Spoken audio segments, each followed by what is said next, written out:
रहते हैं हम पर देश, जाएंगे हम अपनी देश। Hallelujah hallelujah hallelujah hallelujah hallelujah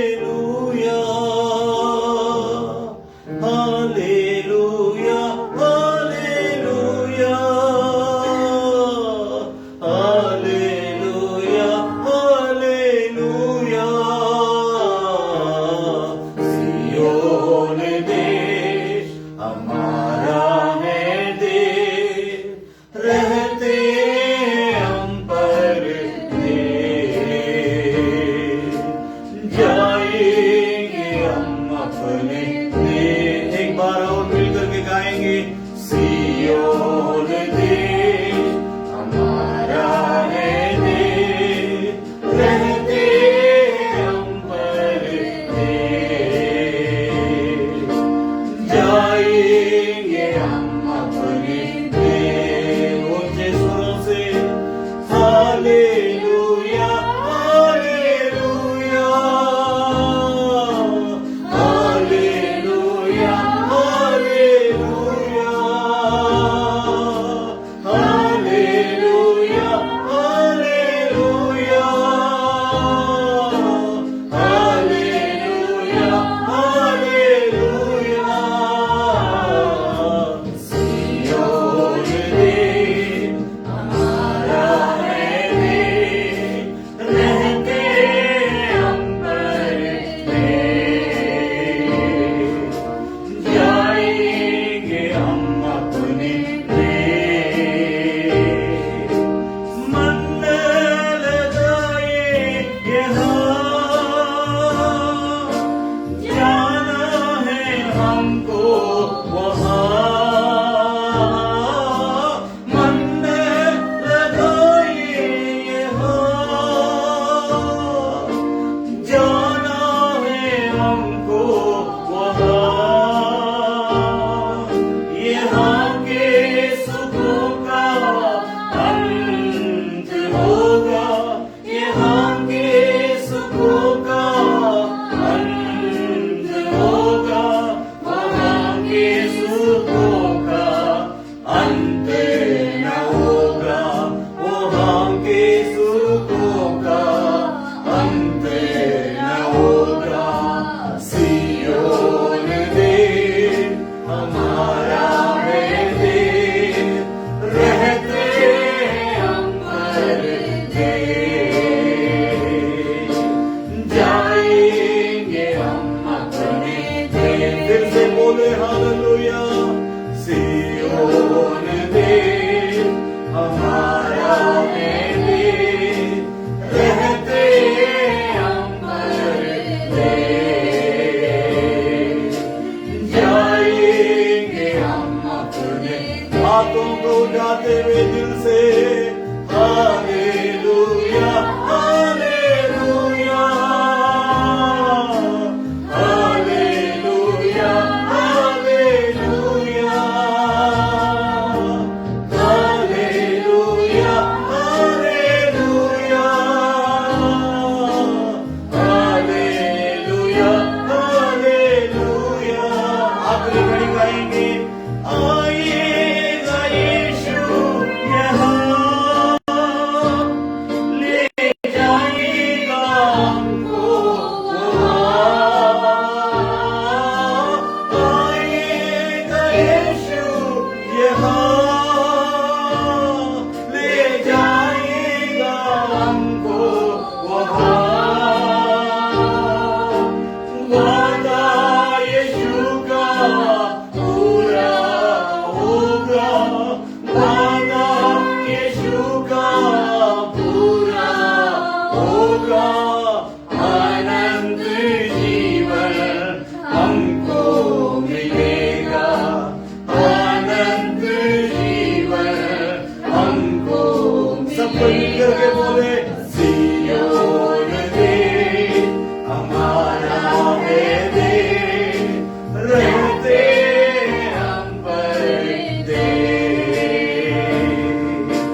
हम अपने देश में जाएंगे।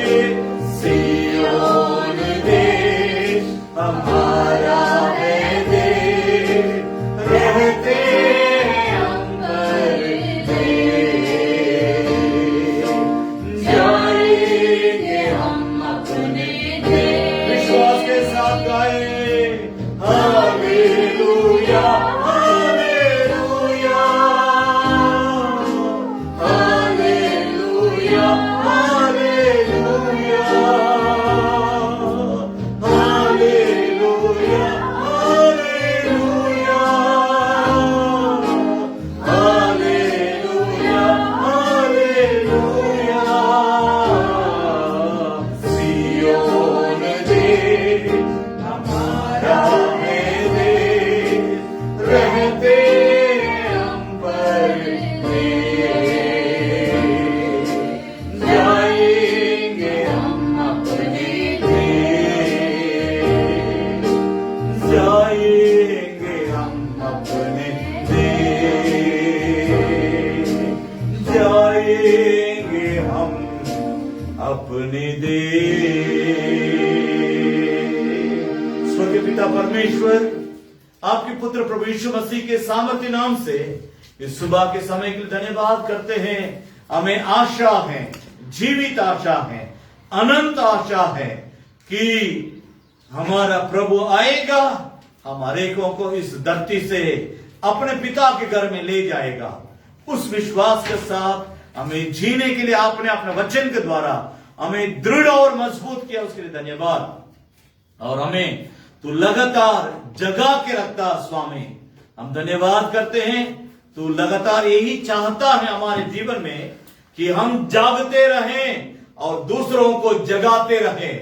प्रभु, इस मुद्दा के अनुसार आपके वचन का आज भी हम अध्ययन करने जा रहे हैं। हमें और जगह, जिन जिन बातों में हमें जागना होगी उन बातों का हमें दिखा ताकि हम जाग सके, हम और परमेश्वर पिता आपकी इंतजार कर सके। धन्यवाद के साथ सारी इज्जत और महिमा तुझे देते हुए प्रार्थना प्रभु यीशु मसीह के सामर्थ्य नाम से मांगते हैं। सुन और ग्रहण कर ले पिता, आमीन आमीन। एक और बार प्रभु यीशु मसीह के नाम से आप सभी लोगों को मैं स्वागत करता हूं। सबको जय मसीह की। परमेश्वर का अनुग्रह आपके साथ होने पाए। लगातार हम एक मुद्दा के आधार पर परमेश्वर का वचन को अध्ययन करते आए। उसी मुद्दा के आधार पर आज भी मैं परमेश्वर का वचन का आपके सामने रखना चाहता हूं। परमेश्वर के नाम की स्तुति और प्रशंसा होने पाए। इस सुबह के समय में मैं पुराने बातों को रिपीट नहीं करना चाहता हूं। ये तीसरी बात है, जागते रहो। इस मुद्दा के आधार पर मैं तीसरी बार प्रचार कर रहा हूं। लेकिन इसके पहले एक हफ्ता मैं भूमिका के रूप में, इंट्रोडक्शन के रूप में एक बार मैं प्रचार किया था। तो आज मैं परमेश्वर के नाम की स्तुति हो, जागते रहो, इस मुद्दा के आधार पर मैं तीसरी बात को मैं आपके सामने प्रचार करना चाहता हूं। परमेश्वर के नाम की स्तुति और प्रशंसा होने पाए। प्रकाशित वाक्य उसके 3 अध्याय, हम उसमें सरदीश कलीसिया के बारे में, 7 कलीसिया के बारे में उसमें जिक्र है। लेकिन उसमें से एक कलीसिया के बारे में प्रभु यीशु मसीह किस प्रकार यूहन्ना से पतमुस टापू में जिस तरह प्रभु यीशु मसीह ने जागने के संबंध में यहां पर कहता है, उस बात को मैं आपके सामने लाना चाहता हूं। मैं फिर से कहना चाहता हूं, प्रचार का मुद्दा जागते रहो, तीसरा भाग स्टे अवे, थर्ड पार्ट मैं प्रचार कर रहा हूं। प्रकाशित वाक्य उसकी 3 अध्याय, और उसमें हम इस सुबह के समय में पहला पद से लेकर 4 पद तक हम पढ़ेंगे। उससे पहले मैं आपसे कहता हूं, आपके पास अगर बाइबल है, आप अपना बाइबल को खोलें। परमेश्वर का वचन को सुनना भी है और आपको पढ़ने आता है, पढ़ना भी है। जब पढ़ाया जाता है, पढ़ा जाता है। प्रकाशित वाक्य उसके 3 अध्याय, पहला, दूसरा, तीसरा, चौथा पद को एक बार हम पहले पढ़ेंगे। सारदीस की कलीसिया के दूत को यह लिख, ये प्रभु यीशु मसीह की लोगों के लिए, सरदीस की कलीसिया के लोगों के लिए प्रभु यीशु मसीह की सलाह, सुझाव, वार्निंग, सचेत करने के लिए, उनको जगाने के लिए प्रभु यीशु मसीह का संदेश था। इस संदेश को प्रभु यीशु मसीह यूहन्ना नामक जो चेला पदमुस टापू में था उसको वो अपने आप को प्रकट करके इस बात को बतलाता है। सरदीस की कलीसिया के दूत को लिख, जिसके पास परमेश्वर की 7 आत्माएं हैं कि जिसके पास परमेश्वर की 7 आत्माएं हैं और 7 तारे हैं, और 7 तारे हैं, वह यह कहता है, और ये कहता है, मैं तेरे कामों को जानता हूँ, मैं तेरे कामों को जानता हूँ, तू जीवित तो कहलाता है और तू अपने आप को जीविता तो कहलाता है, पर मरा हुआ है। पर मरा। मैं आप शब्दों के ऊपर ध्यान दीजिए। मैं बारंबार कह रहा हूं, जागते रहो, जागते रहो, जागते रहो। परमेश्वर जब तक अपने लोगों को जागते हुए नहीं देखेगा, अन्य जातियों को कैसे जगा पाएगा? किसके द्वारा जगा पाएगा? दोबारा प्रभु यीशु मसीह तो नहीं आएगा प्रचार करने के लिए, लेकिन प्रभु यीशु मसीह दोबारा जरूर आएगा धर्मियों को धरती से स्वर्ग में ले जाने के लिए। प्रचार करने के लिए नहीं आएगा, न्याय करने के लिए आएगा। इसलिए शब्दों पर विशेष ध्यान दे। पहला पद की आखिरी बात को मैं फिर पढ़ रहा हूं। तू अपने आप को कहता है कि मैं जीविता तो हूं, जीविता हूं करके तू कहलाता है, पर है मरा हुआ। प्रभु यीशु मसीह का ये बयान है। इस कलीसिया के लोग अपने आप को कहते हैं कि इस यहाँ के विश्वासी लोग अपने आप को कहते हैं, यहाँ का परमेश्वर पर विश्वास करने वाले अपने आप को कहते हैं हम तो जीविता हैं, लेकिन प्रभु यीशु मसीह का आरोप है पर है मरा हुआ। तुम तो जीविता नहीं है, तुम अपने सोचते हो लेकिन तुम मरा हुआ हो। दूसरी बात, जागृत हो, जागृत रह, और उन वस्तुओं को जो और बाकी उन वस्तुओं को जो बाकी रह गई हैं और जो मिटने को है, और जो मिटने को है उन्हें दृढ़ कर, क्योंकि मैंने तेरे किसी काम क्योंकि मैंने तेरी किसी काम को अपने परमेश्वर के निकट पूरा नहीं अपने परमेश्वर के निकट पूरा नहीं पाया, इसलिए स्मरण कर कि इसलिए स्मरण कर कि तूने कैसी शिक्षा प्राप्त की और तूने सुनी थी कैसा शिक्षा प्राप्त किया और सुनी थी, हैं? और उसमें बना रहा, और उसी में बना रह। जो शिक्षा तुमने प्राप्त किया है उसी शिक्षा में बना रह, और मन फिरा, और मन फिराओ। यदि जागृत न रहेगा, यदि जागृत अर्थात यदि जागेगा नहीं तो मैं चोर के समान आ जाऊंगा, तो मैं चोर के समान आ जाऊंगा, और तू कदापि न जान और सकेगा तू कदापि न जान सकेगा कि मैं किस घड़ी तुझ पर आ कि पाऊंगा। मैं किस घड़ी तुझ पर आ पाऊंगा। पर हाँ, सरदीस में तेरे यहाँ कुछ ऐसे लोग हैं, सरदीस में तेरे यहाँ कुछ लोग ऐसे हैं जिन्होंने अपने अपने वस्त्र अशुद्ध जिन्होंने अपने अपने वस्त्र अशुद्ध नहीं किए, वे श्वेत उजले वस्त्र पहने हुए मेरे साथ घूमेंगे। कहाँ घूमेंगे? स्वर्ग राज्य में घूमेंगे, क्योंकि वे इस योग्य हैं। क्योंकि वे इस योग्य। मैं इस आखिरी बात को यहीं से शुरू करता हूँ, ध्यान दीजिए। मैं 5 बात को जल्दी जल्दी आपके सामने लाना चाहता हूँ। जो लिखने की क्षमता रखते जरूर लिखे, बारंबार पढ़े। यहाँ एक आखिरी बात पर मैं आपका ध्यान को पहले आकर्षण कर रहा हूं कि प्रभु जरूर कहता है मैं चोर के समान आऊंगा। जागते रहो, जागरूक रहो, परमेश्वर के नाम की स्तुति हो। लेकिन अंत में चार पद के आखिरी में प्रभु कहता है कि वे श्वेत वस्त्र पहने हुए मेरे साथ घूमेंगे, क्योंकि वे इस योग्य हैं। मेरे साथ कहां घूमेंगे? सवाल उठना चाहिए। मैं बारंबार आपका ध्यान को इस बात पर आकर्षण करना चाहता हूं। जब कभी बाइबल धर्मशास्त्र में सवाल जैसा शब्द आती है, उसमें आपका ध्यान को विशेष आपको खुद उसमें एकदम लगा करके पढ़ना होगा, उसको जानने के लिए कोशिश करना होगा। यहाँ प्रभु परमेश्वर कहता है यूहन्ना से कि कह दो सरदीस कलीसिया के लोगों से, जरूर 100 में एक उदाहरण के लिए बोल रहे हैं, 100% में बहुत प्रतिशत के लोग वे मरे हुए हैं। वे अपने आप को लेकिन कहते हैं कि हम जीवित हैं, इस तरह वे कहलाते हैं, लेकिन मैं कह रहा हूं वे मरे हुए हैं। तो बहुत संख्या में वहां लोग मरे हुए हैं, लेकिन प्रभु यीशु मसीह यूहन्ना जो उसका चेला था, जो पदमुस टापू में उसके लिए सजा सुनाई गई थी, उस कारण वो टापू में था, उसको दर्शन देकर के सरदीस कलीसिया के जो दूत है, कलीसिया का जो अगुवा है, उसे उसके लिए इस चिट्ठी को भेजो कि उनसे कहो जरूर वहां पर बहुत संख्या में लोग मरा हुआ, आत्मिक जीवन में मरा हुआ हालात में हैं, परंतु ध्यान दीजिए यहां प्रभु यीशु मसीह का संदेश इस कलीसिया के लिए, परंतु वहां कुछ लोग ऐसे हैं, यहां पर लिखा है 4 पद को मैं पढ़ रहा हूं, पर यहां पर सरदीस में तेरे यहां कुछ लोग ऐसे हैं जिन्होंने अपने आप को, अपने वस्त्र को नहीं अशुद्ध होने नहीं दिया, वे श्वेत वस्त्र पहने हुए मेरे साथ घूमेंगे क्योंकि वे इस योग्य है। भाई बहन मेरी बात पर ध्यान दीजिए, परमेश्वर भी हमें जगाना चाहता है और मैं भी जागते हुए रहना चाहता हूं, और मुझे इस संदेश प्रचार करने का एक ही उद्देश्य है, जो परमेश्वर की मनसा और मर्जी इच्छा है उसके अनुसार मैं भी इस उद्देश्य से आपके लिए प्रचार करता हूं कि किसी ना किसी तरह प्रभु यीशु मसीह का उद्देश्य आपके जीवन में इन प्रचारों इस वचन के द्वारा पूरी हो जाए, अर्थात किसी ना किसी तरह मैं भी आपके लिए कोशिश करता हूं आपको जगा दूं। यहां एक सवाल उठता है कि वे मेरे साथ घूमेंगे। मैं आपसे कह रहा हूं आप इसके बारे में पहले समझ लीजिए, कहां घूमेंगे।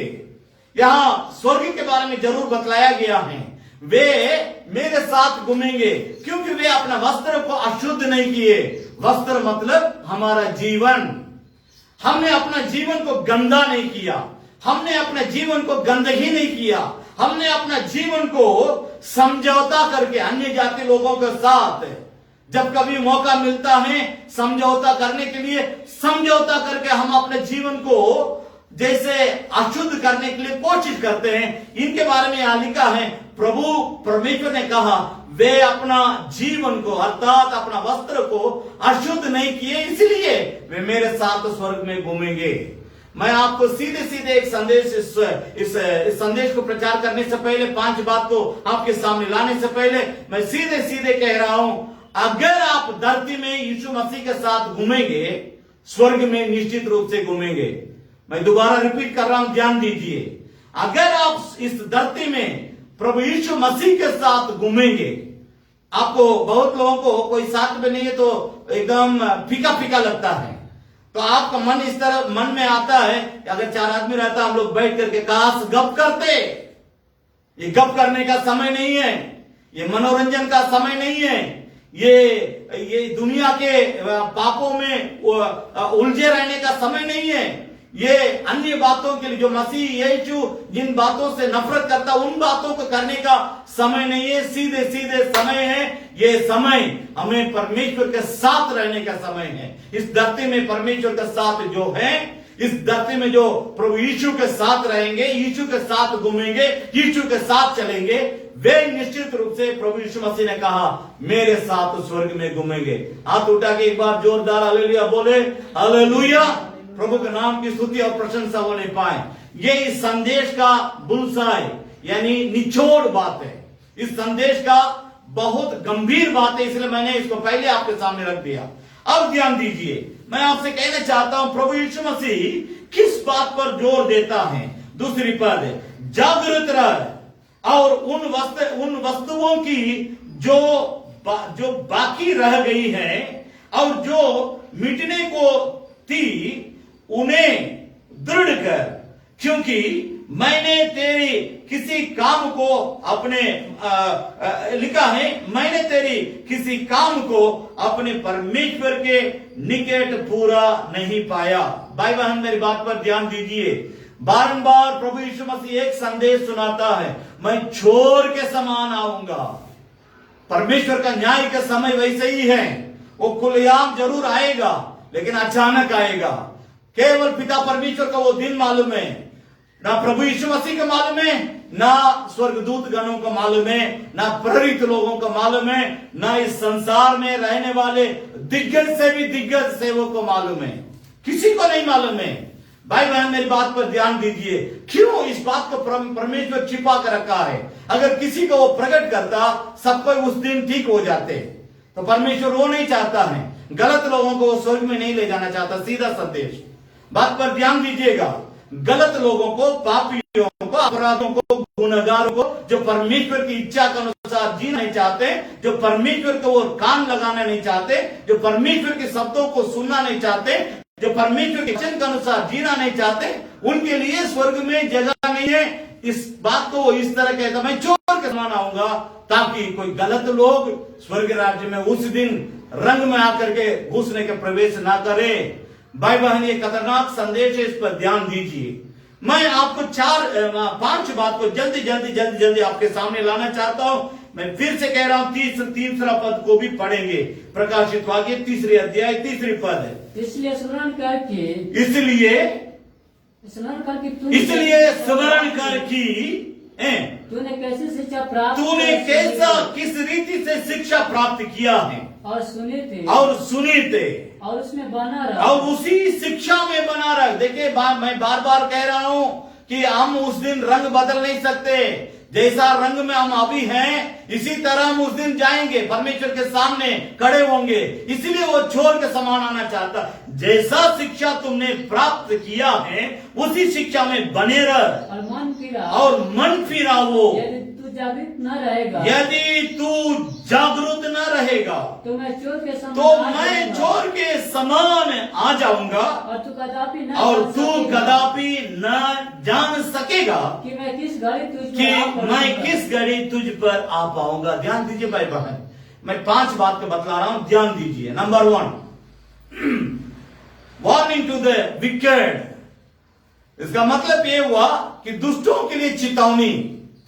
Number 1, warning to the wicked. जो विकेड है, जो दुष्ट है, जो अधर्मी है, जो पापी है, जो गुनहगार है, उनके लिए परमेश्वर एक वार्निंग दे रहा है, एक चेतावनी दे रहा है।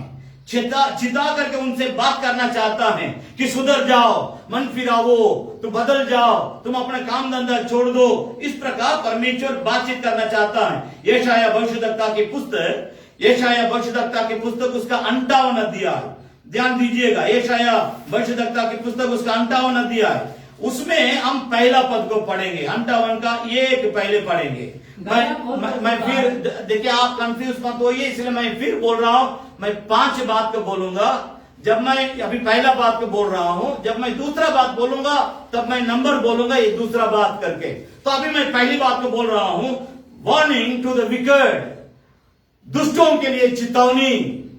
हम जरूर अपने बारे में, जैसे इस कलीसिया के लोगों के बारे में प्रभु यीशु मसीह ने कहा, कुछ लोग जरूर प्रभु के साथ चलते थे, परमेश्वर की बात को मानते थे, पवित्र जीवन बिताते थे, अपना जिंदगी को, अपना जीवन को पवित्र रखते थे, सजा के रखते थे। लेकिन बहुत लोगों की संख्या यहाँ पर ऐसा है जो अपने आप को, हम जागरूक हैं, हम जगे हुए हैं, हम पवित्र हैं, हम परमेश्वर के साथ, इस तरह सभी बातों को बोलते हुए वे मरा हुआ हालात में थे।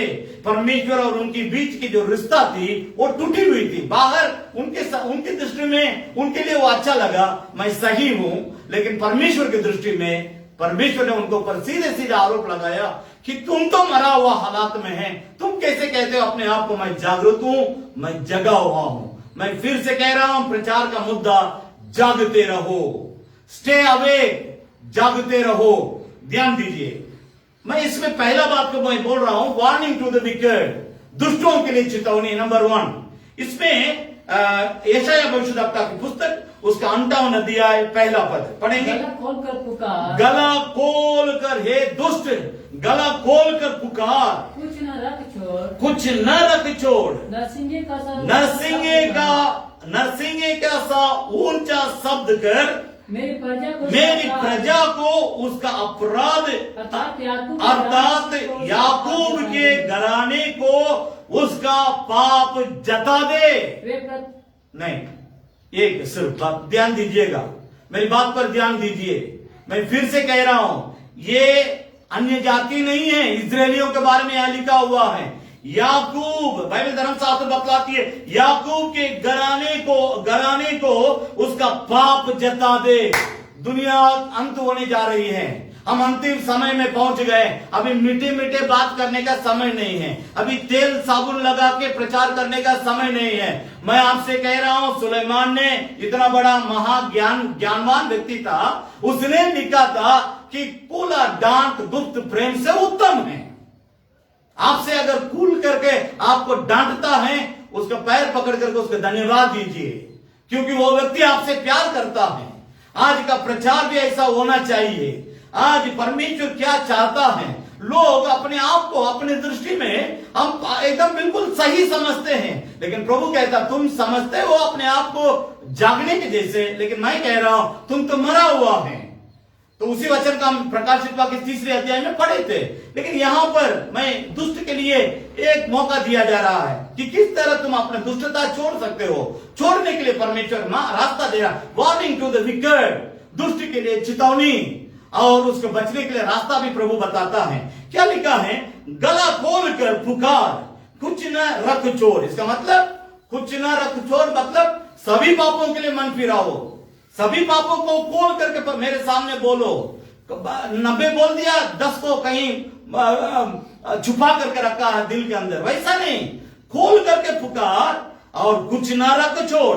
नरसिंहा सा ऊंचा शब्द कर, मेरी प्रजा को उसका अपराध अर्थात याकूब की घराने को उसका पाप जता दे। भाई बहन मेरी बात पर ध्यान दीजिए, समझाने के लिए मेरे पास समय नहीं है। परमेश्वर विकेड अर्थात दुष्ट के लिए मौका दे रहा है। नंबर इसी पहला पॉइंट में एक और बात को भी मैं यहां पर आपको बतलाना चाहता हूं। एजेकेल भविष्यद्वक्ता की पुस्तक और उसमें 3 अध्याय 18 पद 3 का 18, यहां पर परमेश्वर दुष्ट से फिर बातचीत करता है। जब मैं दुष्ट से कहूं कि तू निश्चय मरेगा, और यदि तू उसका न छिताए और न दुष्ट से ऐसा बात कहे जिसे कि वह सचेत हो और अपना दुष्ट मार्ग छोड़कर जीवित रहे, तो वह दुष्ट अपने अधर्म से फंसा हुआ मरेगा, परंतु उसका खून का लेखा मैं तुझसे लूंगा। देखिए यहां पर 2 बात लिखी हुई है, एक दुष्टों के बारे में लिखा है, एक परमेश्वर के डर भय मानने वाले धर्मियों के बारे में भी यहां पर लिखा है। एजेकिएल भविष्यद्वक्ता इस्राएलियों से कहता है, देश भर में लोग पाप करते हैं, जो अपने आप को समझते हैं हम परमेश्वर के संतान हैं, हम इब्राहिम के संतान हैं, हम जीवित है परमेश्वर सेनाओं का यहोवा का संतान करके कहते हैं, लेकिन पाप के कारण मरे हुए हैं। उनसे जिन पापों से मैं नफरत करता हूं, यहां शुरुआत में लिखा है, जब मैं दुष्ट से कहूं कि तू निश्चय मरेगा, मतलब पाप के कारण। इसी अध्याय में लिखा है, आप 20 पद को पढ़ेंगे, मैं अभी नहीं पढ़ना क्योंकि बहुत बातों को आपके सामने रखना है, इसलिए मैं आपसे कह रहा हूं, आप अब बाद में पढ़ लें। ध्यान दीजिए, यहां परमेश्वर जिन बातों से नफरत करता है, जिन पापों से नफरत करता है, उन पाप में फंसे हुए लोगों से परमेश्वर पवित्र लोगों को आदेश देता, तुम उनको समझाओ, तुम उनको बताओ, तुम उनको चिताओ, तुम उनको जागरूक करो, तुम उनको जगाओ। इतने बातें सुनने के बावजूद भी अगर आप अपना कान में तेल लगा के, रुई लगा के आप जाम कर लेंगे, परमेश्वर आपसे कहता है, मेरी बात पर ध्यान दीजिए, मैं सीधे सीधे प्रचार कर रहा हूं कि परमेश्वर आपसे कहता, उनका पाप का लेखा, वो पाप से मर जाने के चलते उनका पाप का लेखा मैं तुमसे लूंगा। एक बात आओ, 33 अध्याय इसी किताब में 33 अध्याय उसमें 6 पद को पहले पढ़ेंगे। 33 का 6, परंतु यदि पहरुआ मतलब रखवाला, यदि रखवाला यह देखने पर कि तलवार चला जा सकती, चला चाहती है, नरसिंगा फूंकर लोगों को न चिताए, और तलवार के चलने से उनमें से कोई मर जाए, तो वह तो अपने अधर्म में फंसा हुआ, वो तो दुष्ट तो अपने अधर्म में फंसा हुआ मर जाएगा, परंतु उसका खून का लेखा मैं तुमसे लूंगा। ध्यान दीजिए, ये परमेश्वर की जानने वाले लोगों के लिए, दोनों के बारे में यहाँ पर लिखा। दुष्ट के लिए परमेश्वर बचने के लिए रास्ता निकालता है। तुम अभी भी अपनी दुष्टता छोड़ दोगे, जब मेरे लोग तुमको बतलाते हैं, चिताते हैं, समझाते हैं, जगाते हैं, जागरूक करते हैं, उस समय मन फिराओ।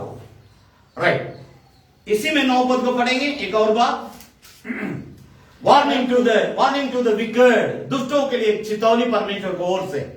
परंतु यदि दुष्ट को उसके मार्ग के विषय में यदि तू दुष्ट को उसके मार्ग के विषय चिताए कि वो अपने मार्ग से फिरे, वो अपने मार्ग से फिरे, और वो अपने मार्ग से न फिरे, वो अपने मार्ग से न फिरे, वह तो अपने अधर्म में वो तो अपने अधर्म से फंसा हुआ मरेगा, परंतु तू अपना प्राण बचा ले। परंतु तू अपना प्राण बचा लेगा। देखिए, मैं फिर आपसे कह रहा हूं, दुष्ट के लिए परमेश्वर उसकी दुष्टता से बाहर ले आने के लिए धर्मियों को सीमा करता है। धर्मियों के द्वारा परमेश्वर उनको संदेश सुनाता है ताकि वो मन फिराए, ताकि वो दुष्टता छोड़ दे, ताकि वो अपने पापों को छोड़ दे, ताकि अपने गंदे कामों को छोड़ दे, ताकि वो अपना गुप्त पापों से बाहर निकल के परमेश्वर के पास आ जाए, ताकि वो प्रभु यीशु मसीह के लहू के द्वारा धर्मी बन जाए। यीशु प्रभु का लहू हमें सब पापों से शुद्ध करता है। पहला यूहन्ना पहला अध्याय का 7 पद, फिर से कह रहा हूं, प्रभु यीशु मसीह का लहू हमें सब पापों से शुद्ध करता है। अब मैं बतला रहा हूं, मैंने कहा था 5 बात को बतला रहा हूं। नंबर 2, अभी दूसरी बात, लिखने वाले साफ लिखे, ध्यान दीजिएगा। डेथ इन सिन, पाप से, पाप के चलते मृत्यु, इससे भी परमेश्वर हमें बचाना चाहता है। उसके लिए हमारे जीवन के बारे में, संसार के अन्य जाति लोगों के जीवन के बारे में, सभी बातों को मैं इस समय में, इस संदर्भ में मैं आपको याद दिलाना चाहता हूं। हम पहले कैसे थे, परमेश्वर हमें कैसे लेके आया। अब दूसरी बात, आज दुनिया कैसा है और इन्हें परमेश्वर के पास ले आने के लिए हमें क्या करना है, इन दोनों बातों को लेकर के। डेथ इन सिन, पाप के चलते मृत्यु, बाइबल धर्मशास्त्र बताती है पाप की मजदूरी तो मृत्यु है। और मैं दोनों वचन को कोट कर रहा हूं यहां पर, रोमियो को पत्री पढ़ना नहीं, रोमियो को पत्री 3 का 23 और 6 का 23। सबने पाप किया है और परमेश्वर की महिमा से रहित हैं। ध्यान दीजिए भाई बहन, सबने पाप किया है, परमेश्वर की महिमा से रहित है। और दूसरी बात, पाप का मजदूरी तो मृत्यु है, परंतु परमेश्वर का वरदान हमारा प्रभु यीशु मसीह में अनंत जीवन है। ये दोनों बातों को सामने रख लीजिए। मनुष्य जो पाप करता है, उस पाप के चलते वो मरता है। शारीरिक मृत्यु एक होती है, एक आत्मा की मृत्यु होती है। जब आदम और हव्वा ने परमेश्वर की आज्ञा को उल्लंघन करके उस फल को खाए, उस समय उनका शरीर में मृत्यु नहीं हुई थी, उस समय उनके आत्मा में मृत्यु हो गई थी। इस कारण वे परमेश्वर से भी अलग हुए, इस कारण उनको रखा गया उस एदेन वाटिका में, इससे भी बाहर निकाल दिए गए। रिश्ता भी टूट गई, परमेश्वर का आवाज सुनाई नहीं पड़ता है। अब इंसान को दर्द, पीड़ा, सब कुछ करना पड़ता है। परमेश्वर की इच्छा ये नहीं थी कि बच्चा हो। भाई बहन, मेरी बात पर ध्यान दीजिए। जब पाप किए तब बच्चा होने लगा, उसके बाद आज तक स्त्रियां गर्भवती होने के समय में या गर्भवती होकर के बच्चा पैदा करने के समय में इतना उनकी दर्द होती है कि समझ लीजिए। एक डॉक्टर से बातचीत करते समय में हमने सुना है, जब एक स्त्री बच्चा पैदा करते उस समय उनको जो दर्द होती है, उनकी सारे हड्डियों को तोड़ने के जैसे, हड्डी टूटने लायक दर्द उनके अंदर होती है। इसका कारण परमेश्वर की आज्ञा को हमने उल्लंघन किया। इंसान आज क्यों इतना पसीना बहा करके मेहनत करके पैसा कमाता है? इतना क्यों मनुष्य के शरीर, परमेश्वर जब एदेन बगीचा में आदम और हव्वा को रखा था, उस समय उनको पसीना नहीं होती थी, क्योंकि रोज वो परमेश्वर से मिलते थे। परमेश्वर के संगति में उनका आत्मा, परमेश्वर का आत्मा लीन था, दोनों एक था। लेकिन जिस दिन वे पाप करे किए, परमेश्वर के रिश्ता से अलग हुए, उसके बाद एदेन बगीचा से बाहर निकाल दिए गए। उसके बाद आदम साहब को कुदाल चलाना पड़ा, खेत जोतना पड़ा, रोपना पड़ा, कटनी करना पड़ा, धूप में रहना पड़ा, छाये में रहना पड़ा, बारिश में रहना पड़ा, ठंड में रहना पड़ा। इसके चलते पसीना बहा के वे कमा के अपना पेट को भरते थे, अपनों को पेट को भी भराते थे। भाई बहन, मेरी बात पर ध्यान दीजिए। मैं इसलिए इस बात को आपके सामने रखता हूं, पाप का मजदूरी तो मृत्यु है, कि मनुष्य की जीवन में पाप जब आ जाती है, बचने के लिए प्रभु यीशु मसीह का नाम है, वचन है, पवित्र आत्मा है, सेवक है। आप अगर अपने दिल को कठोर करके ढीठ बन करके आप उस पाप में ही रहना पसंद करेंगे, आपके लिए खतरा है। तो मैं पापों से मन फिराए हुए लोग और जो अन्य जाति है जो अभी तक पापों से मन नहीं फिरे, प्रभु के पास नहीं आए, दोनों के बारे में इस बात को लेके आना चाहता हूं। ध्यान दीजिए, इफिसियों की पत्री उसकी पहला अध्याय, मैं दूसरी बात को बोल रहा हूं। इफिसियों की पत्री उसकी पहला अध्याय, डेड इन सिन, पाप के चलते पाप में मृत्यु है, पाप के चलते मृत्यु है, पाप के द्वारा मृत्यु है। आप किसी तरह भी इस बात को ले लीजिए। इफिसियों के पत्र उसकी पहला अध्याय, दूसरी अध्याय, और उसमें हम पहला पद से लेकर तीसरा पद तक पहले पढ़ेंगे। उसने तुम्हें भी जिलाया, प्रभु यीशु मसीह ने तुम्हें भी जिलाया, जो अपने अपराध और पापों के कारण मरे हुए। एक मिनट थोड़ा सा समझ ले। प्रभु यीशु मसीह ने तुम्हें भी जिलाया क्योंकि तुम पहले पाप और अपराध के कारण मरे हुए थे। हम सही बात को समझने के लिए कोशिश कीजिए। जब हम मरे हुए थे तब प्रभु यीशु मसीह ने हमारे लिए सेवकों को अपने पास भेजा, वचन को हमारे पास भेजा, प्रार्थना करने वालों को हमारे पास भेजा, और इस रीति से हमारे दिल को, हमारे आत्मा को जागरूक किया। हम पापी करके अपने आप को पश्चाताप करने की जगह में ले आया। हम उसके बाद रोए, मन फिराए, प्रभु के पास आए, पिता पुत्र पवित्र आत्मा के नाम से मन फिरा के बपतिस्मा लिए। ये हमारी स्थिति थी, इस बात को समझ लीजिए।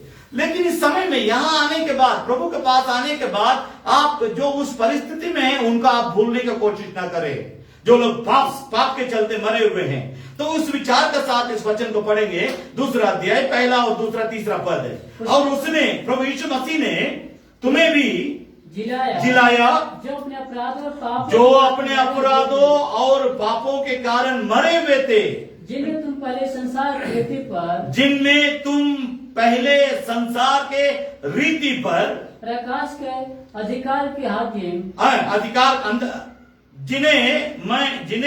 जिनमें तुम पहले इस संसार की रीति पर और आकाश की अधिकार के हाकिम, अर्थात उस आत्मा के अनुसार चलते थे, जो अब भी आज्ञा न मानने वालों में कार्य करता है। ध्यान दीजिए, यहाँ एक बात को मैं बोल दे रहा हूं कि पवित्र आत्मा मुझे अगुवाई कर, जो भी आज्ञा नहीं मानता है वो उस आत्मा के अधीन में, वो यीशु के अधीन में नहीं है, वो यीशु मसीह का आत्मा में नहीं है। मैं आपसे कह रहा हूं, सीधे सीधे कह रहा हूं कि आप अगर अच्छी बात के लिए झुकना नहीं चाहते हैं, आप पवित्र आत्मा, परमेश्वर का आत्मा, परमेश्वर के वचन का अधीन में नहीं है। आप अभी भी उस आत्मा के अधीन में हैं जो आपको पाप करने के लिए उसका अतिथि। नंबर 3 मतलब तीसरा वचन पढ़ेंगे। इनमें हम भी सबके सब पहले, इनमें हम भी सबके सब पहले अपने शारीरिक लालसाओं में दिन बिताते थे, और शरीर और मन की इच्छाएं पूरी, शरीर और मन की मनसाएं पूरी करते थे, और अन्य लोगों के समान स्वभाव ही से क्रोध की संतान, ये सब हमारा अपना मेरिट था। आज हम घमंड करते हैं ना, हम बहुत अच्छा हो गए, हम बहुत अच्छा हो गए, हम बहुत अच्छा हो गए।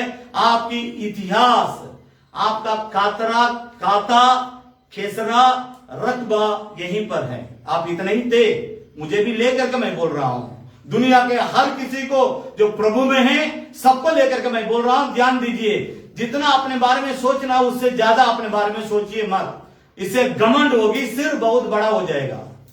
जो झुकता है वो परमेश्वर का आत्मा में रहता है, परमेश्वर का आत्मा में रहता है।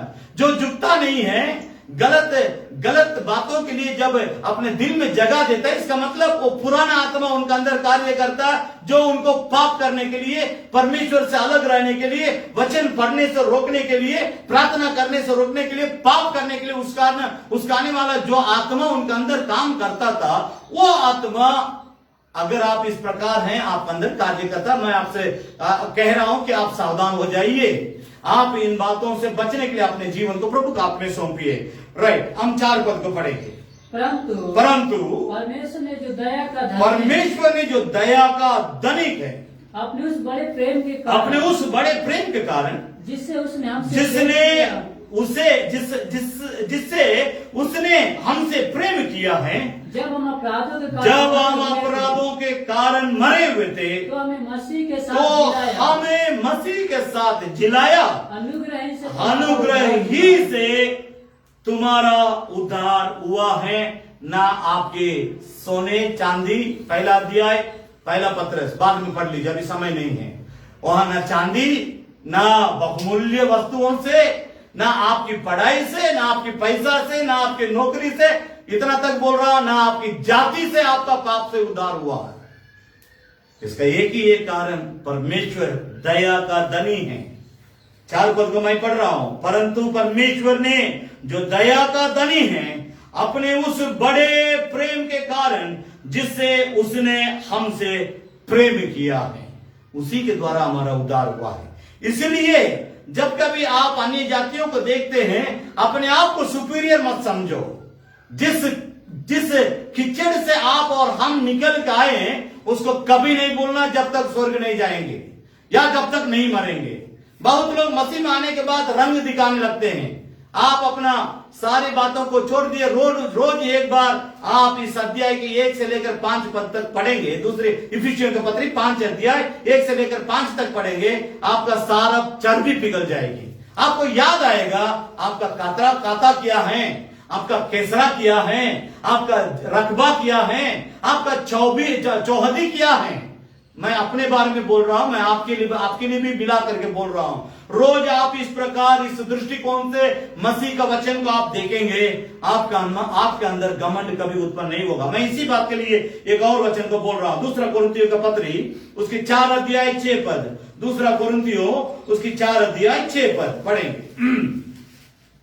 4 का 6। इसलिए कि परमेश्वर ही है जिसने कहा कि अंधकार में से ज्योति चमके, और वही हमारे हृदयों में चमका कि परमेश्वर की महिमा की पहचान की ज्योति यीशु मसीह के चेहरे से प्रकाशमान हो। ध्यान दीजिए, आपका चेहरा अगर प्रकाशमान होना है कि आपका दिल के अंदर वो चमक चाहिए, उस महिमा के अंदर आपको वापस लौटाना है जो प्रभु यीशु मसीह को ढक के रखता था, उस महिमा में आपको आना है। तो उसके लिए अंधकार से नफरत करना होगा।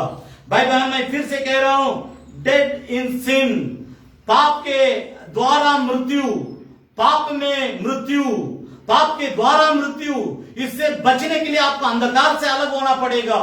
मेरी बात पर ध्यान दीजिए। यहां प्रेरित पौलुस कलीसिया के लिए, कुरिन्थी कलीसिया के लिए लिखता है, इसलिए कि परमेश्वर ही है जिसने कहा कि अंधकार में से ज्योति चमके। अंधकार, दुनिया अंधकार से भरा हुआ भैया। इस अंधकार से भरा हुआ दुनिया में अगर आपको हमको चमकना है, उस महिमामय प्रभु यीशु की आत्मा हमारे अंदर कार्य करना, उस महिमा के अंदर हमको चले आना होगा। अंधकार को छोड़ना होगा।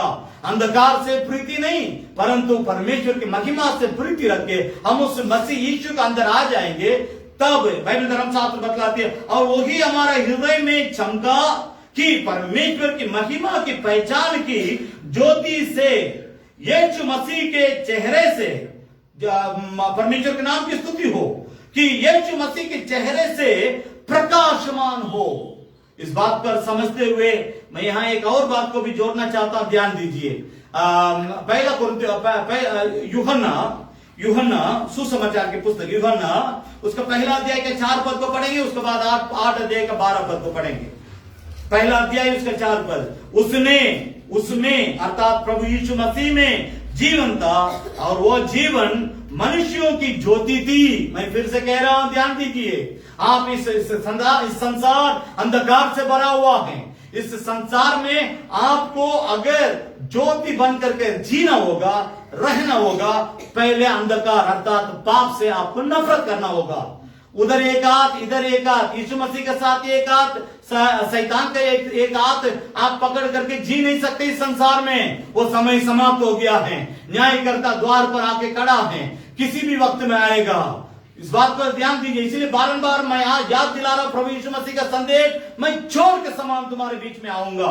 यहां लिखा है उस यीशु में जीवन था, और वो जीवन मनुष्यों की ज्योति थी। आप उसके पास चले आना होगा, तभी आपके अंदर का पाप दूर होगी। मन फिरा के प्रभु यीशु मसीह के पास वापस लौटो। 8 अध्याय का 12 पद को भी पढ़ेंगे। 8 का 12, इसी अध्याय में 8 का 12 पढ़े। यीशु ने फिर लोगों से तब कहा, यीशु मसीह ने लोगों से कहा, जगत की ज्योति मैं जगत की ज्योति मैं हूँ, जो मेरे पीछे हो लेगा जो मेरे पीछे वो लेगा वह अंधकार में न चलेगा वो अंधकार में नहीं चलेगा, परंतु जीवन की ज्योति पाएगा। परंतु जीवन का ज्योति पाएगा। ध्यान दीजिए भाई बहन, मेरे पास समझाने के लिए समय लेकिन ध्यान दीजिए। आप अंधकार से बचना चाहते हैं, ज्योति के पास चले आइए। वो ज्योति प्रभु यीशु मसीह है। एक उदाहरण 15 अध्याय लूका रचित सुसमाचार की पुस्तक उसका आखिरी पद को पढ़ रहा हूं। लूका 15 अध्याय 32 पद, आखिरी पद 32 है।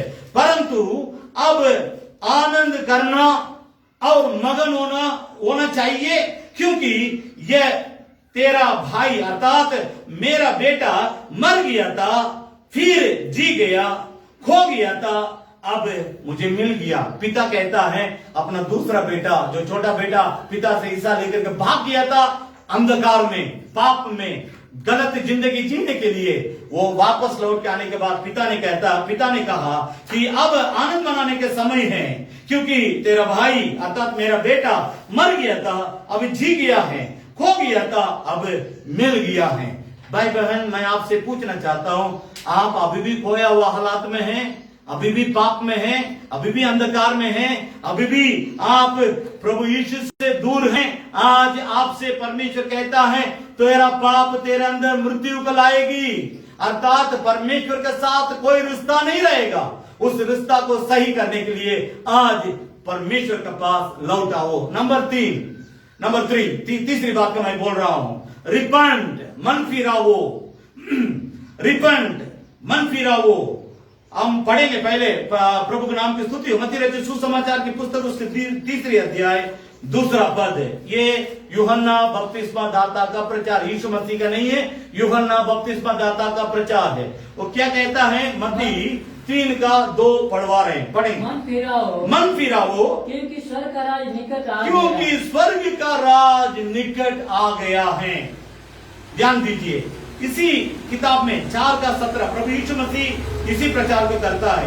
प्रभु यीशु मसीह का सबसे पहला प्रचार यही था मन फिराव के संबंध में, कि 4 अध्याय मत्ती 4:17 उस समय से प्रभु यीशु प्रचार करना और यह कहना आरंभ किया कि मन फिराओ क्योंकि स्वर्ग का राज निकट आया है। ध्यान दीजिए, मैं यहाँ पर विस्तार पूर्वक इन बातों को समझा नहीं रहा हूं, लेकिन ध्यान दीजिए, आप अगर अपने आपका दिल, आपका विवेक अगर आपके बारे में निरुत्तर करता है, आपको अगर गवाही देता है तुम अभी भी पाप में जी रहे हो, तुम अभी भी गलत जीवन बिता रहे हो, तुम अभी भी परमेश्वर से दूर हो, तुम अभी भी परमेश्वर की बातों को मान नहीं रहे हो, तुम अभी भी परमेश्वर की वचन के अधीन में नहीं आ रहे हो, तुम अभी भी गुप्त में परमेश्वर के विरोध में पाप करते हो करके अगर तुम्हारा दिल या तुम्हारा विवेक तुम्हारे ऊपर निरुत्तर करता है, तुम गलत करते हो, पाप करते हो, मन फिराना होगा। आज ही समय है, अभी ही समय है, वापस चले आओ प्रभु यीशु मसीह के पास, मन फिरा के वापस चले आओ। यदि कोई अपना पाप को छिपा रखता है उसका कार्य सफल नहीं होता। जो अपने पापों को मान लेता और छोड़ भी देता है उस पर परमेश्वर की दया की जाएगी। नीति वचन 28:13 पद में लिखा हुआ है। इसके बारे में बाद में पढ़ लेंगे, अब पढ़ने का समय नहीं है। मैं इसी में एक और बात को भी जोड़ रहा हूं। मैंने जो वचन बोला था नीति वचन 28:13, अभी मैं एक वचन को बोल रहा हूं। मैं इस तीसरी पॉइंट के लिए ध्यान दीजिए। प्रभु यीशु मसीह पापियों के बारे में, धर्मियों के बारे में क्या कहा था, और सभी पापियों को इस संदेश के द्वारा प्रभु हमें यही सिखाना चाहता है, मौका मिले मन फिराने के लिए। लूका रचित सुसमाचार की पुस्तक उसकी 13 अध्याय और उसमें 1 से लेकर 5 पद तक जल्दी पढ़ेंगे। लूका रचित सुसमाचार की पुस्तक उसका 13 अध्याय 1 से लेकर 5 पद तक जल्दी पढ़ेंगे। उस समय कुछ लोग आ पहुंचे और उसमें उन गलीलियों की चर्चा करने लगे। उस समय उन गलीलों की चर्चा करने लगे जिनका लहू पिलातुस ने उन्हीं के बलिदान के साथ मिलाया था। यह सुनकर उसने उनसे उत्तर दिया, क्या तुम समझते हो कि ये गलीली और सब गलीलियों से पापी थे कि उन पर ऐसा विपत्ति पड़ी। मैं तुमसे कहता हूँ, प्रभु यीशु मसीह ने कहा, मैं तुमसे कहता हूँ कि नहीं, परंतु यदि तुम मन न फिराओ, परंतु यदि तू मन नहीं फिराओ तो तुम तुम सब भी नष्ट होगे। इसी रीति से नाश हो जाओगे। या- पढ़ेंगे हैं? क्या तुम समझते हो कि क्या तुम समझते हो कि वे 18 जन वे 18 जन जिन पर शिलो का गुम्मट गिरा और वे दबकर उसी जगह में मर गए, यरूशलेम का और क्या यरूशलेम के और सब रहने वालों से अधिक ये अपराधी थे? मैं 5 तुमसे पर कहता हूँ कि नहीं, मैं तुमसे कहता हूँ कि नहीं, परंतु यदि तुम मन न फिराओ, यदि तू मन नहीं फिराओ तो तुम सब भी इसी रीति से नष्ट होगे। तुम सब भी इसी रीति से नष्ट हो जाओगे। भाई बहन, मेरी बात को समझने के लिए कोशिश कीजिए। मेरे पास समझाने के लिए समय नहीं है, लेकिन एक बात मैं बोल रहा हूं, मरने वालों को लेकर के आप ये नहीं कह सकते वे सब बहुत पापी थे। हिंदुस्तान में इस महीना से अभी भी 2000 से ज्यादा लोग प्रतिदिन मरते हैं। बीते महीना मई महीना में 4000 से ऊपर तक चला गया, 4400 तक चला गया प्रतिदिन मरने वालों की संख्या। और अप्रैल महीना में 3000 से 4000 के बीच में तो लोग प्रतिदिन मरते थे। इसका मतलब आप बहुत अच्छे थे, आप में एक भी पाप नहीं था, आप बहुत बड़ा संत थे, हम बहुत बड़ा संत थे, इसलिए परमेश्वर हमको बचा दिया। ये सोच आपको गलत दिशा में ले जाएगी। आज मन फिराइए। परमेश्वर की दया, परमेश्वर का अनुग्रह, परमेश्वर की कृपा आपके हमारे जीवन में प्रकट हुई, इसीलिए हम जीवित है। बाइबल धर्मशास्त्र बतलाती है हम इसीलिए जीवित हैं कि परमेश्वर की बड़ी करुणा के कारण। तीसरी बात के लिए एक और वचन को मैं यहां पर जोड़ रहा हूं कि प्रेरितों के काम की पुस्तक उसका 17 अध्याय 30 पद, प्रेरितों के काम की पुस्तक बुक ऑफ एक्ट्स 17 अध्याय और उसमें तीसरा पद को मैं पढ़ रहा हूं 30। इसलिए परमेश्वर अज्ञानता के समय में आनाकानी करके अब हर जगह सब मनुष्यों को मन फिराने की आज्ञा देता है। फिर से बोल रहा हूं, इसलिए परमेश्वर अज्ञानता के समयों में आनाकानी करके, मैंने आपके लिए छूट दे दिया था उस समय, परंतु अब हर जगह सब मनुष्यों को मन फिराने की आज्ञा देता है। This is God's command to repent. ये परमेश्वर की आज्ञा है, हर पाप से मन फिराओ। नंबर 4, ध्यान दीजिएगा, स्पेशल प्रिविलेज, एक विशेष मौका परमेश्वर हमें देता है जगाते रहने के लिए। मैं 3 बात को बोला था कि वार्निंग टू द विकेड, पापियों के लिए परमेश्वर दुष्टों के लिए एक मौका और चिता करके देता है, और मरे हुए पाप से मरे हुए लोगों को परमेश्वर मौका देता है। और इसके अलावा जो मन नहीं फिराना चाहते उनके लिए भी परमेश्वर मौका देता, मन फिराओ क्योंकि समय निकट आ गया है। 4 पद, स्पेशल प्रिविलेज, परमेश्वर एक विशेष मौका देता है। पढ़ेंगे मरकुस रचित सुसमाचार की पुस्तक उसका 13 अध्याय 11 पद, मरकुस book of Mark 13 chapter 11th word पढ़ेंगे। Thank you Lord, praise you Jesus. जब वे तुम्हें ले जाकर सौंपेंगे तो पहले से चिंता न करना, पहले से चिंता नहीं करना कि हम क्या कहेंगे, पर जो कुछ तुम्हें उसी घड़ी बताया जाए वही कहना। देखिए, परमेश्वर न्याय के समय के लिए, सांसारिक जो न्याय होती है उसके लिए परमेश्वर कहता है कि वहां तुम क्या जवाब दोगे। तुम्हारे ऊपर आरोप प्रति आरोप, आरोप के ऊपर प्रति आरोप लगते रहेगा, लेकिन क्या जवाब देंगे करके घबराओ मत। पवित्र आत्मा के द्वारा उस समय हाकिमों के सामने जवाब देने के लिए तुम्हें मौका दी जाएगी। थोड़ा सा और समझने के लिए स्पेशल प्रिविलेज मतलब क्या है, लूका रचित सुसमाचार की पुस्तक उसका 10 अध्याय, लूका रचित सुसमाचार की पुस्तक उसका 10 अध्याय, उसमें हम पढ़ेंगे 23 और 24 पद को पढ़ेंगे। इसे आप थोड़ा सा ज्यादा समझ सकते हैं। 23 और 24 पढ़ेंगे। चेलों के मुड़कर अकेले में कहा, चेलों के ओर फिर कर निराले में कहा, धन्य है वे आंखें जो ये बातें जो तुम देखते हो देखती हैं, क्योंकि मैं तुमसे कहता हूँ कि बहुत से भविष्यद्वक्ताओं और राजाओं ने चाहा कि जो बातें तुम देखते हो देखें करके वे चाहते थे पर न देखे, और जो बातें तुम सुनते हो सुने पर न सुने, सुने पर न सुनी। मैं सभी बातों को बतला नहीं पा रहा हूं, थोड़ा सा ध्यान दीजिए। प्रभु यीशु मसीह को पुराने नियम के भविष्यद्वक्ता और राजा वो इंतजार करते थे, हमारे समय में आ जाएगा परमेश्वर का पुत्र, हम देखेंगे, हम सुनेंगे, हम उनको छुएंगे, हम उनके बातों को समझेंगे और हम पवित्र होंगे और हम स्वर्ग के निकट में आएंगे करके वे चाहते थे। भविष्यद्वक्ताओं में चाहते थे, राजा लोग चाहते थे, याजक लोग चाहते थे, धनवान लोग चाहते थे, प्रभु लोग चाहते थे, हाकिम लोग पुराना नियम में चाहते थे, परंतु उनको वो मौका नहीं मिला। लेकिन अब तुम मुझे देखते हो, अब तुम मुझे सुनते हो, अब तुम मेरी बातों को तुम नजदीक में आकर के समझ रहे हो, तुम मुझे छूते भी हो। ध्यान दो, ये मौका उनको नहीं मिला। मेरी बातों को सुनने वालों से मैं कहना चाहता हूं, आज आपके लिए जिस तरह परमेश्वर का वचन सिखाया जाता, सुनाया जाता, समझाया जाता, बताया जाता, ये पुराना नियम के लोग चाहते थे लेकिन उनको मिला नहीं था।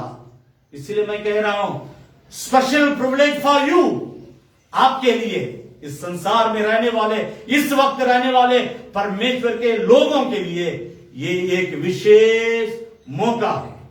ध्यान दीजिए, इसमें एक और वचन को भी पढ़ेंगे, रोमियो को पत्र उसकी 5 अध्याय, उसमें दूसरा पद, रोमियो 5 का दूसरा पद है। एकदम संदेश साफ है, जिसके द्वारा विश्वास के कारण उस अनुग्रह तक है जिसमें हम बने हैं, हमारी पहुंच भी हुई है। परमेश्वर के नाम की स्तुति हो और परमेश्वर की महिमा की आशा पर घमंड करें। यह हमारे लिए स्पेशल प्रिविलेज, हमारे लिए एक विशेष मौका परमेश्वर ने दिया है। 5वीं बात, वॉक विथ गॉड, जगाने का परमेश्वर। 5वीं बात, परमेश्वर के साथ चलो, परमेश्वर के साथ चले, वॉक विथ गॉड। ध्यान दीजिए, परमेश्वर क्यों बारंबार हमें जगाता है। इस संसार में, शुरुआत में भी बोला था, अभी भी मैं बोल रहा हूं, इस संसार में जीते जीते आप परमेश्वर के साथ चलो, परमेश्वर के साथ चलो। हाँ, पुराने नियम में जिनके लिए 2 जन को मैं आपके सामने रखता हूं, हनोक 5 अध्याय, उत्पत्ति के पुस्तक 5 अध्याय, हनोक के बारे में लिखा है। उनके लिए ना बाइबल धर्मशास्त्र था, उनके लिए ना कोई चर्च थी, उनके लिए कोई पास्टर थे। ध्यान दीजिए, उनके साथ मिलकर प्रार्थना करने के लिए कोई 10-20 विश्वासी उन दिनों में नहीं थे। ऐसा समय में आपको ये मालूम होना चाहिए exact present condition of the world. आज का दुनिया का जो कंडीशन है, हर चर्च अनेक है लेकिन कोई भी चर्च खुला नहीं है। कई भी सेवक प्रचार करने के लिए बाइबल लेके बाहर नहीं निकलते हैं, कोई भी सेवक विश्वासियों के पास बैठ करके आराधना नहीं चला पाते हैं। जो समय अभी है, या रहते हुए नहीं के बराबर इस समय, लेकिन उस समय कोई कुछ भी नहीं था, ना कोई सेवक था, ना कोई बाइबल धर्मशास्त्र थी, ना कोई कलीसिया थी, ना 100, 200, 500 विश्वासी थे जिनके बीच में जाके हनोक संगति कर सके। ऐसा परिस्थिति में ये व्यक्ति परमेश्वर के साथ चलता रहा। 5 अध्याय, और उसमें हम पढ़ेंगे 22 से लेकर 24 पद तक एक बार पढ़ेंगे, जल्दी पढ़ें। मथुसेलह के जन्म के पश्चात हनोक 300 वर्ष तक परमेश्वर के साथ चलता रहा। परमेश्वर के साथ चलता रहा 300 साल तक। आपके पास कलम होगा तो नीचे अंडरलाइन कर ले। He was walk with God almost 300 years। 300 साल परमेश्वर के साथ चलता रहा। और इसको और भी बेटियां उत्पन्न हुई। इस प्रकार हनोक की कुल आयु 365 वर्ष की हुई। ध्यान दीजिए, बस आप बाकी बातों को घर में जाके बाद में पढ़ ले। 6 अध्याय, उसमें 9 पद, यहाँ नूह के बारे में लिखा है। पहले हम 5 अध्याय में हनोक के बारे में पढ़े थे, यहाँ 6 अध्याय नूह के बारे में लिखा है। पढ़ेंगे नूह के 6 का 9। नूह धर्मी पुरुष, नूह धर्मी पुरुष और अपने समय के लोगों में खरा था। अपने समय के लोगों में खरा था। और नूह परमेश्वर ही के साथ चलता था। नूह परमेश्वर ही के साथ चलता था। प्यारे भाई बहन, आप ये नहीं कह सकते चर्च बंद है, पास्टर हमारा घर में नहीं आते हैं, हमको वचन सिखाया नहीं जाता है, हमारे लिए कोई संगति करने के लिए सेवक नहीं है, विश्वासी नहीं है, मैं अकेला हूं। ये लोग भी अकेले थे। उन दिनों में चर्च नहीं था, उन दिनों में सेवक नहीं थे, उन दिनों में धर्मशास्त्र नहीं था, लेकिन वे परमेश्वर का साथ चलते थे। They were walk with God, God Almighty, always they walk with God। लेकिन मैं आपसे कह रहा हूं आज सब कुछ रहते हुए आप परमेश्वर के साथ किस तरह चलते हैं। इसका एक बात को मैं आपके सामने रखता हूं। मरकुस रचित सुसमाचार के पुस्तक उसका 11 अध्याय 14 पद। आपको प्रभु यीशु मसीह क्यों चुना है? आपको, हमको क्यों, दुनिया के हर किसी को क्यों परमेश्वर चुना है? प्रभु यीशु क्यों हमें चुना है? 3 अध्याय 14 पद को मैं पढ़ रहा हूं।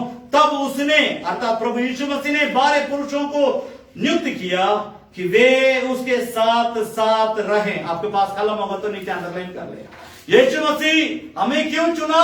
हम उसके साथ रहें, हम उसके साथ चलें। मैं फिर से कह रहा हूं यीशु मसीह क्यों हमें चुना है? हम उसके साथ रहें, हम उसके साथ चलें। अब रहा कंक्लूजन पॉइंट, ध्यान दीजिए। आखिर में एक ही वचन को मैं पढ़ करके आपके लिए प्रार्थना करना चाहता हूं, ध्यान दीजिए। कंक्लूजन पॉइंट ये है, प्रभु यीशु मसीह जल्दी आने वाला है। अब आप किस प्रकार की जगह हुआ स्थिति में है, किस प्रकार आप जागे हैं, किस प्रकार आप दूसरों को जगा के रखे हैं। पति पत्नी के किस तरह जगा के रखता है, बच्चों को गार्जियन किस तरह जगा के रखते हैं, पत्नी किस तरह पति को जगा के रखती है, किस तरह आप सबको एक साथ प्रभु के साथ में, प्रभु के घर में जाने के लिए आप जागे हुए हैं। तो कोई पति पत्नी को गलत करने के लिए सिखाते हैं, कोई पत्नी पति से कहती है अरे बहुत पैसा कमा के लाओ, कैसे भी कमाओ, हमको उससे क्या मतलब है, हमको ये खरीदना वो खरीदना। इस धुन में पति को पोच घुमा करके कोई पत्नी घर से बाहर भेजती है कि किसी ना किसी तरह लूट करके पैसा लेके आओ। मैं आपसे कह रहा हूं, कोई बच्चों को सिखाते हैं, कोई अपने रिश्तेदारों को सिखाते, गलत करो, किसी ना किसी तरह हमको पैसा कमाना है। मैं आपसे कह रहा हूं, प्रभु यीशु मसीह 5 बात को मैंने कहा था, वार्निंग टू द विकेड, कि दुष्टों के लिए एक चेतावनी और परमेश्वर के नाम की स्तुति हो, पाप के चलते मृत्यु और पाप से मन फिरा हो। एक स्पेशल, एक विशेष मौका हमें परमेश्वर देता है। वॉक विद गॉड, परमेश्वर के साथ चले। आखिरी कंक्लूजन पॉइंट, मत्ती रचित सुसमाचार की पुस्तक उसका 24 अध्याय, मत्ती रचित सुसमाचार की पुस्तक उसकी 24 अध्याय, और उसमें हम पढ़ेंगे पहले 27 पद को पढ़ेंगे। 24 का 27 मत्ती रचित सुसमाचार की पुस्तक। क्योंकि जैसे बिजली पूर्व से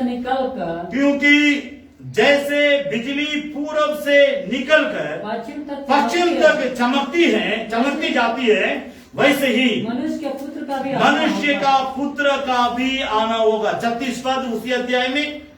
उस दिन और उस घड़ी के विषय में कोई नहीं जानता, न स्वर्ग के दूत, न पुत्र प्रभु यीशु मसीह, न स्वर्गदूत, परंतु केवल पिता परमेश्वर को छोड़ प्रभु यीशु मसीह किस दिन वापस इस दुनिया में आएंगे कोई नहीं जानता है। खुद यीशु प्रभु नहीं जानता, स्वर्गदूत नहीं जानते हैं, कोई नहीं जानता है। इसलिए अपने आप को जगाओ, अपने आप को जागृत करो, क्योंकि बाइबल धर्मशास्त्र बतलाती है मैं चोर के समान आऊंगा। पढ़ने के लिए समय नहीं है, उस वचन को मैं याद दिला रहा हूं कि प्रकाशित वाक्य 3 अध्याय के 3 पद में लिखा है, मैं चोर के समान आऊंगा। तुम अपने पापों से मन फिरा के जागते रहो और अपने में जागरूकता को लाओ और दूसरों को जागरूक करो, जगाते रहो। अंत में एक वचन प्रभु यीशु मसीह का जो फाइनल कंक्लूजन है, 24 अध्याय मत्ती रचित सुसमाचार जिस अध्याय पढ़े थे उसी में 35 पद को मैं पढ़ रहा हूं। आकाश और पृथ्वी टल जाएंगी, परंतु मेरा वचन कभी नहीं टलेगा। आइए हम अपने आंखों को बंद करें, हम अपने जगह में खड़े हो जाएं। अगर आप घुटना टेकना चाहते हैं अपने जगह में घुटना टेक लें, अपने दोनों हाथों को उठाएं। अभी एक लंबा प्रार्थना करने के लिए मेरे पास समय नहीं, समय समाप्त हो गया, लेकिन खुले दिल के साथ इस सुबह के समय में प्रभु से हम कहने जा रहे हैं, प्रभु मुझे जगा, मुझे जगा प्रभु, मुझे जगा। मैं जागना चाहता हूं, मैं दूसरों को जगाना चाहता हूं, उसके लिए मुझे सहायता और मदद कीजिए। सर्वशक्तिमान सामर्थ्य दयालु जीवित महान पिता परमेश्वर, तेरा वचन जो तूने मेरे दिल में डाला, हमने तेरे लोगों को दिल में डाल दिया। हम प्रार्थना करते हैं 30 गुना 60 गुना 100 गुना प्रतिफल को लाने के लिए हम इन सबों के लिए प्रार्थना करते हैं। सभी बातों से मन फिराने के लिए परमेश्वर पिता हम प्रार्थना करते हैं, आपके आगमन के लिए अपने आप को तैयार करने, और दूसरों को भी जगा के रखने के लिए और जगाते रहने के लिए तू सहायता और मदद कर। तेरा अनुग्रह इन सभी लोगों को ऊपर होने पाए और दूर दूर में जो वचन को सुनते हैं उन सबों को ऊपर भी होने पाए। जब कभी इस वचन को YouTube के द्वारा कोई सुनेंगे उनके जीवन में भी प्रभु तेरे आत्मा कार्य करने पाए। धन्यवाद के साथ सारी इज्जत और महिमा तुझे देते हुए प्रार्थना प्रभु यीशु मसीह के सामर्थ्य नाम से मांगते हैं। सुन और ग्रहण कर ले पिता। आमीन आमीन। हे मेरे मन यहोवा को धन्य कर, हे मेरे मन उसके पवित्र नाम को धन्य कर। हे मेरे मन यहोवा को धन्य कर और उसके किसी भी उपकार को तू नहीं भूलना। आमीन। अब हमारा पिता परमेश्वर का प्रेम, प्रभु यीशु मसीह का अनुग्रह, पवित्र आत्मा की संगति और उसकी सहभागिता हमारे प्रभु यीशु मसीह के लौटाने समय तक हम सबों के साथ बने रहने पाए। आमीन आमीन। God bless you all. परमेश्वर आप सबों का आशीर्वाद दे। सबको जय मसीह की। Praise the Lord. God bless you. आमीन।